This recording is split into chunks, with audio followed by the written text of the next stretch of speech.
오늘 우리에게 주시는 하나님의 말씀은 역대하 30장 13절에서 27절 말씀인데요. 23절에서 27절까지만 봉독하도록 하겠습니다. 역대하 30장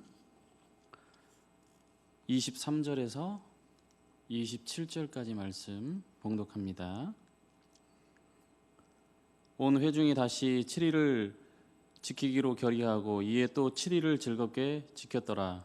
유다 왕 히스기야가 수송아지 1000마리와 양 7000마리를 회중에게 주었고 방백들은 수송아지 1000마리와 양 10,000마리를 회중에게 주었으며 자신들을 성결하게 한 제사장들도 많았더라.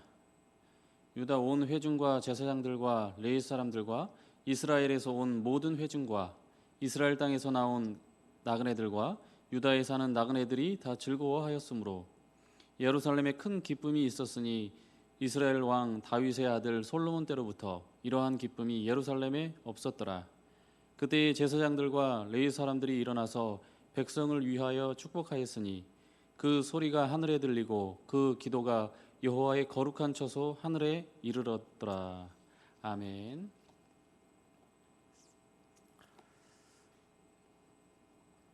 역대하 30장은 히스기야에 대한 내용입니다. 역대하 30장은 히스기야가 이스라엘의 유월절을 지켰던 이야기를 소개하고 있습니다. 그런데 이 내용은 열왕기 하에서는 소개되지 않습니다. 성전을 다시 정결하게 한 다음 곧바로 유월절을 거행하도록 지시하는 히스기야의 모습을 볼 수가 있습니다. 히스기야는 자신이 모세를 통해서 주어진 여호와의 율법을 신실하게 지킨다는 것을 입증해 주고 있습니다. 하지만 그 당시의 특수한 상황에서 이때 유월절을 지킨 날짜와 북이스라엘의 지파들에 속한 사람들로서 자신들을 미처 깨끗하게 하지 못한 사람들도 이 유월절에 참여했다고 하는 것입니다. 이 두 가지 사항은 전통적으로 유월절을 지키던 관습에서 벗어난 이야기입니다. 한편 이 유월절 의식을 거행하면서 예루살렘 성전에서 함께 여호와에게 진정으로 예배를 드리는 것을 통해서 북이스라엘과 남유다의 백성은 서로 하나가 되었음을 보여주고 있습니다.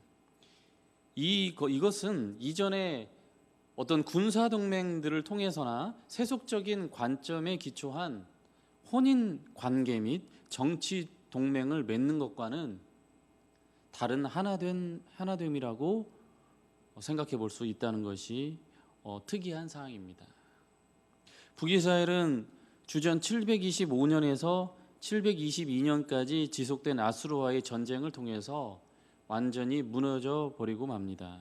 그리고 북이스라엘 백성의 대부분은 포로로 사로잡혀 가게 되었습니다. 이와 같은 역사적인 상황에서 히스기야는 자신의 통치 초기인 주전 715년에 북이스라엘 백성이 예루살렘으로 와서 함께 유월절을 지키도록 초대하고 있습니다. 유월절 의식을 거행하는 것은 둘째 달까지 늦추어졌음을 볼 수 있습니다. 보통 유월절이라고 하면 그달 1월 14일을 의미합니다. 그리고 무교절이라고 하면 이제 1월 15일부터 21일까지의 기간을 의미합니다. 그래서 보통 무교절과 유월절은 같은 기간으로 볼 수가 있는데 그것보다도 좀 더 상세하게 살펴보면 유월절을 지킨 후에 무교절을 지키는 것입니다. 그래서 유월절과 무교절은 함께 이렇게 지키게 되는 것입니다. 그런데 1월 14일부터 어떻게 보면 유월절과 무교절이 21일까지 이루어지는 것인데 둘째 달에 이렇게 지켰다는 것이 다른 것이다라고 볼 수가 있겠습니다. 곧 의식적으로 부정한 상태에 있던 사람들이나 여행자들을 대상으로 한 민수기 9장 9절에서 13절에 명시된 원리를 적용한 것이다라고 볼 수 있습니다. 민수기 9장 9절에서 13절 말씀을 봉독합니다. 여호와께서 모세에게 말씀하여 이르시되 이스라엘 자손에게 말하여 이르라 너희나 너희 후손 중에 시체로 말미암아 부정하게 되든지 먼 여행 중에 있다 할지라도 다 여호와 앞에 마땅히 유월절을 지키되 둘째 달 14째 날 해질 때에 그것을 지켜서 어린 양의 무교병과 쓴 나물을 아울러 먹을 것이요 아침까지 그것을 조금도 남겨두지 말며 그 뼈를 하나도 꺾지 말아서 유월절 모든 규례대로 지킬 것이니라. 그러나 사람이 정결하기도 하고 여행 중에도 있지 아니하면서 유월절을 지키지 아니하는 자는 그 백성 중에서 끊어지리니 이런 사람은 그 정한 기일에 여호와께 헌물을 드리지 아니하였은즉 그의 죄를 담당할지며. 아멘. 이것은 모세의 율법을 해석하여서 자신들의 새로운 상황에 적용한 초기의 사례 가운데 하나다라고 볼 수 있습니다.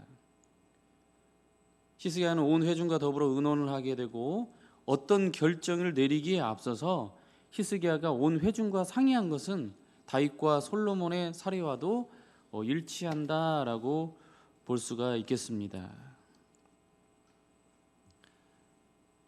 히스기야의 이 초대 편지의 내용과 표현에 있어서 히스기야가 제사장들과 레위 사람들에게 말한 것과 비슷합니다. 너희가 만일 여호와께 돌아오면 9절에서 말씀하십니다. 단순히 유월절을 참석하라는 초대장의 성격을 넘어선다라고 볼 수가 있겠습니다. 이 편지를 통해서 히스기야는 북이스라엘 백성에게 진정으로 하나님께 돌아오고 회개하라고 촉구하고 있는 겁니다. 그러면 하나님은 자기의 진노를 돌이키시고 아수르에게 사로잡혀간 사람들을 돌아오게 하실 것이다 라는 말씀을 하고 있는 것입니다. 9절에서 말씀하고 있습니다. 여러분, 오늘 이 말씀을 통해서 우리는 어떤 것을 배워야 하고 어떤 것에 교훈을 얻으며 어떤 것에 초점을 맞춰야 될까요? 이스라엘 이 백성들을 초대해서 함께 유월절을 지키게 하는 이 히스기야의 모습을 통해서 일치와 하나됨이 어떤 것인지 다시 한번 깨닫게 됩니다. 북이스라엘 백성들은 하나님에게서 멀어져서 우상을 섬기고 있었습니다. 우상을 섬기는 것에 더 익숙해져 있었어요. 그래야 해서 결국은 그 하나님을 섬기지 않음으로 인해서 결국은 북이스라엘은 망하게 되었다는 것입니다. 그리고 모든 백성들이 포로로 끌려가게 돼요. 그리고 남아있던 백성들에게 히스기야는 함께 와서 예루살렘에서 함께 유월절을 지키자고 제안을 하고 있는 것입니다. 이것을 통해서 북이스라엘과 함께 하셨던 하나님에 대해서 다시 한번 생각해 보게 하는 것입니다. 여러분, 죄라고 하는 것은 심각한 증상을 가지고 있는데요. 그게 바로 부끄러움을 모르게 된다는 것입니다. 자기 합리화에 능하게 된다는 거예요. 따라서 여러분, 우리가 부끄러움을 모르거나 자기 합리화를 계속하고 있다라면 그 죄로 인해 심각한 상태에 이르게 된 것을 따져볼 수가 있다는 것입니다. 따라서 여러분, 우리가 이렇게 하고 있을 때에 회개가 필요함을 이야기해주고 있습니다. 히스기야는 단순히 이스라엘 백성들을 함께 와서 유월절을 지키자고 제안하는 것에 앞서서 그들이 먼저 하나님 앞에 회개하고 하나님 앞으로 돌아오고 하나님 앞에 그 우상 앞에 서 있던 그들의 모습 앞에서 그들의 자신을 돌이켜서 하나님을 바라보고 하나님께 초점을 맞추라고 촉구하고 있는 것입니다. 회개의 중요한 징후는 부끄러워할 줄 아는 마음의 회복이기 때문입니다. 여러분, 우리는 부끄러워할 줄 알아야 합니다. 그런 마음들이 회복이 되어야 합니다. 유월절 의식에 참여한 백성들은 우상의 제단과 향단들을 기드론 시냇가에 버렸습니다. 제사장과 레위 사람들 중에는 여전히 유월절 의식에 참여할 만큼 성결하지 못하다는 사실에 부끄러움을 느끼는 자들이 생겨났다는 것입니다. 여러분, 이렇게 부끄러움을 느끼는 것에서부터 우리는 하나님을 섬기는 모습이 다시 한번 올바로 정립되어야 하겠습니다. 여러분은 부끄러움을 느끼고 계십니까? 죄를 짓고 나서 여러분은 부끄러움을 느끼고 계십니까? 성결 의식을 거친 후에 유월절을 참여하는 자들이 대다수였습니다. 하지만 부지 중에 깨끗하게 하지 않은 채 음식을 먹는 사람도 생겨났다는 거예요.